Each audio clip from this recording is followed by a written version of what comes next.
अस्सलाम वालेकुम। आज हम बात करेंगे एसिड रिफ्लक्स के ट्रीटमेंट के बारे में, मतलब डिस्कस करेंगे सीने में जलन और तेजाबियत का इलाज हम किस तरह से कर सकते हैं। जब एसिड रिफ्लक्स की बात की जाती है तो इसका मतलब है कि मैदे में जहां खुराक जाती है वहां से मैदे का एसिड वापस खाने की नाली में आता है, जिसकी वजह से हमारे अंदर मुख्तलिफ अलामात पैदा करता है। ये अलामात बहुत सारी हो सकती हैं और उन अलामात को खत्म करने के इलाज के बारे में बात करेंगे। यहाँ ये बात वाज़ेह कर देते हैं, एसिड रिफ्लक्स जो होता है उसका इलाज सिर्फ 3 चीजों से किया जा सकता है। सबसे पहले आपको अपने लाइफस्टाइल में तब्दीलियों की जरूरत है। दूसरे नंबर पे जो खुराक खाते हैं उसे थोड़ा तब्दील करने की जरूरत है। और अगर इन दोनों के बाद भी तेजाबियत की अलामात हैं तो आपको मेडिसिन इस्तेमाल करने की जरूरत पड़ सकती है। सबसे पहले बात करते हैं 6 लाइफस्टाइल मॉडिफिकेशन के बारे में। लाइफस्टाइल में जो पहली चीज आपने करनी है वो ये है कि आप जो कुछ भी आप खाते हैं उसे आहिस्ता आहिस्ता खाना चाहिए, यानी खाने की स्पीड को स्लो रखनी है। आहिस्ता आहिस्ता खाने से आप अपने खाने के साथ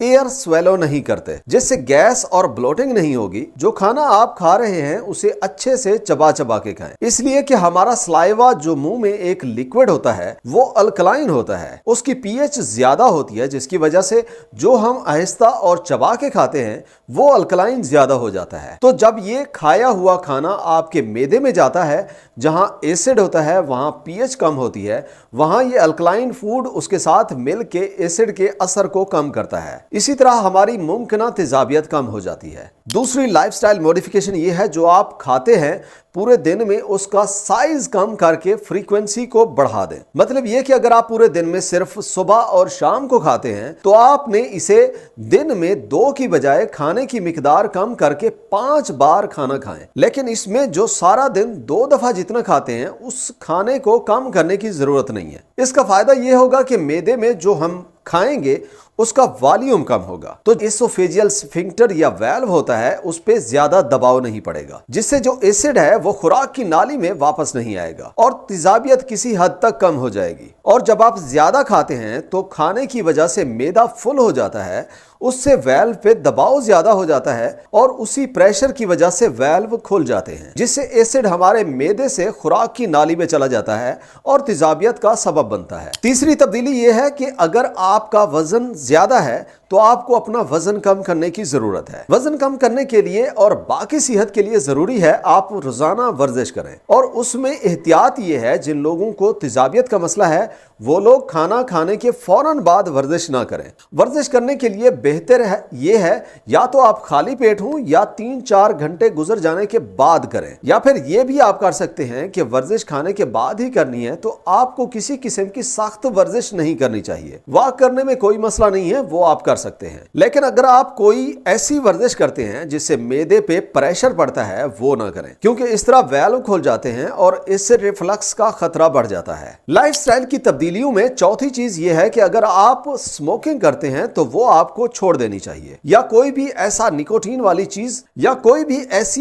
वाली चीज लेते हैं, मिसाल के तौर पे पान मसाला, गुटखा या खैनी वगैरह खाते हैं, उसे आपको बंद करना पड़ेगा। और साथ में ये भी है, अगर आप सेकेंड हैंड स्मोकिंग का शिकार हैं जिसमें यह होता है कि आपके पास बैठा हुआ बंदा, पार्टनर, दोस्त सिगरेट इस्तेमाल करता है तो वहां से खुद को अलग कर लें, एटलीस्ट तब तक जब तक वो स्मोकिंग कर रहा हो, क्योंकि इस तरह की स्मोकिंग से भी आपके मैदे में मसाइल हो सकते हैं। इसी तरह से अगर आप अल्कोहलिक हैं तो उसे कम करने की जरूरत है। बेहतर तो यह है कि आप अल्कोहल बिल्कुल इस्तेमाल ना करें, लेकिन अगर आपका कल्चर ऐसा है तो इसे आपको कम करना पड़ेगा। 5वीं मॉडिफिकेशन यह है कि कुछ लोगों को सोते हुए एसिड रिफ्लक्स का मसला होता है। यह आमतौर पर उन लोगों को ज्यादा होता है जिनमें पहले से एसिड रिफ्लक्स हो, या जिन लोगों का तकिया बारीक हो, सोते हुए सर उनका ज्यादा ऊपर ना होता हो, जिस्म और सर ऑलमोस्ट बराबर हूं तो तेजाबियत का मसला ज्यादा होता है, जिसे ठीक करने के लिए अपने सर की साइड को बाकी जिस्म से थोड़ा ऊपर रखें, जिसके लिए थोड़ा बड़ा तकिया भी यूज कर सकते हैं। लेकिन अगर किसी वजह से इस्तेमाल नहीं कर सकते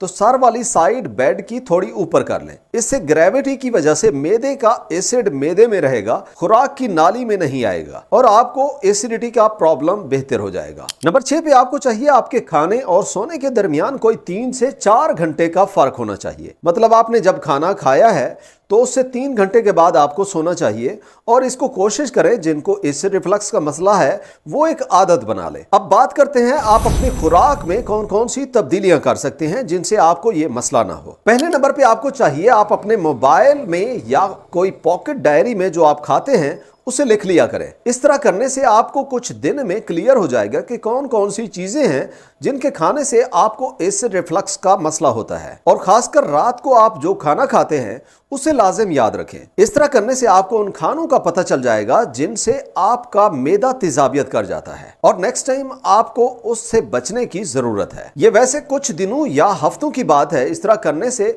आपको सब पता चल जाएगा, जिसके बाद लिखने की जरूरत नहीं पड़ेगी। अगर आप इस तरह अपनी खुराक को मॉडिफाई कर लेते हैं तो 80% से ज्यादा चांसेस हैं आपका ये मसला ठीक हो जाएगा और एसिड रिफ्लक्स की अलामात कम हो जाएंगी। दूसरी एहतियात ये है कि अगर आपको कार्बोनेटेड ड्रिंक्स की आदत है, जिस तरह सोडा वगैरह हो गया, एनर्जी ड्रिंक्स पीने की आदत है, खासकर रात के वक्त जब आप पीते हैं और आपका एसिड रिफ्लक्स भी रहता है, तो आपको चाहिए कार्बोनेटेड ड्रिंक्स कम से कम कर दें या बिल्कुल ना पिएं। इस तरह कार्बोनेटेड ड्रिंक्स से बचने के बाद आपको एसिड रिफ्लक्स का मसला बेहतर हो जाएगा। तीसरी एहतियात यह है कि आप स्पाइसी और फैटी फूड कम इस्तेमाल करें। जब आपने डायरी में लिखा था और जब आप उसे चेक करेंगे तो आपको आइडिया होगा कि फैटी फूड, खासकर जो ऑयल में बने होते हैं जैसे समोसा पकौड़ा वगैरह हो गया, उनके खाने से ये मसला ज्यादा होता है। इसके अलावा स्पाइसी खाने जिनमें मिर्च ज्यादा होती है वो आपको बहुत कम खाना चाहिए, क्योंकि चिल्ली में कैप्साइसिन होता है जो उन वेल्व को लूज कर देता है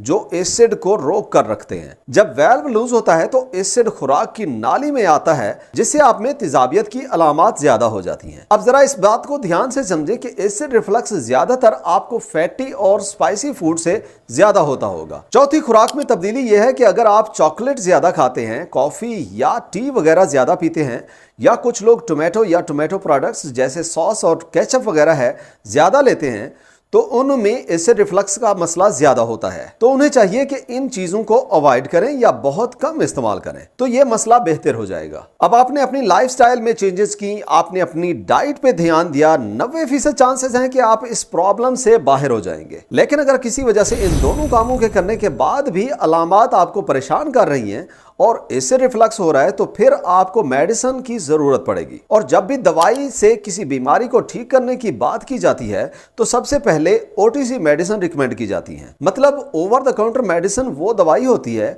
जिसके लिए आपको डॉक्टर की पर्ची की जरूरत नहीं पड़ती, मगर आप अपने मेडिकल स्टोर या फार्मेसी पे जाके फार्मासिस्ट से मशवरा करके ले सकते हैं। मेडिसिन में अगर आपको तेजाबियत का मसला कभी कभी होता है तो आप ओटीसी दवाइयां इस्तेमाल कर सकते हैं, जिसमें पहले नंबर पे आप एंटासिड इस्तेमाल कर सकते हैं। ख्याल रखें आप जो भी एंटासिड लेते हैं तो एक ही तरह का इस्तेमाल करें। 2 या 3 किस्म के एंटासिड लेने की जरूरत नहीं है। ये आपको सिरप और चियोएबल टैबलेट की शक्ल में मिल जाते हैं। एंटासिड उस तेजाब के असर को न्यूट्रलाइज कर देते हैं और आपको फौरी आराम मिल जाता है। लेकिन यहाँ ये वाजे कर देते हैं इसे रेगुलर इस्तेमाल ना करें।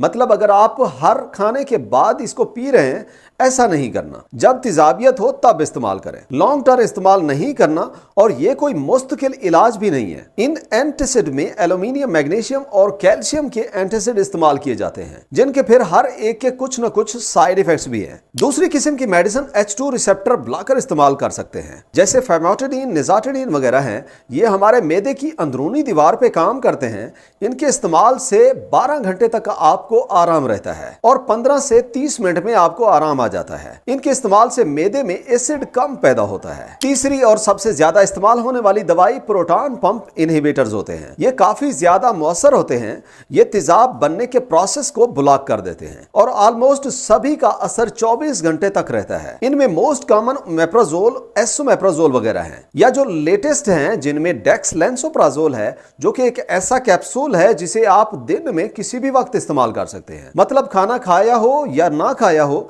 ये आपको फायदा देते हैं। और मेडिसिन के साथ इसके इंटरेक्शन भी काफी कम है। मतलब ओवरऑल ये बहुत ही महफूज है। जब आपको इस तरह का कोई मसला है तो डॉक्टर से मशवरा करें। वो आपकी मुख्तलिफ मेडिसिन और अलामात के मुताबिक आपको प्रोटॉन पंप इनहिबिटर्स रिकमेंड करता है। वीडियो यहाँ तक देखने का शुक्रिया। अगर वीडियो पसंद आई हो तो लाइक और शेयर करें, और चैनल पे पहली दफा आए हैं तो सब्सक्राइब जरूर करें। इंशाअल्लाह मुलाकात होगी अगली वीडियो में। अल्लाह हाफिज।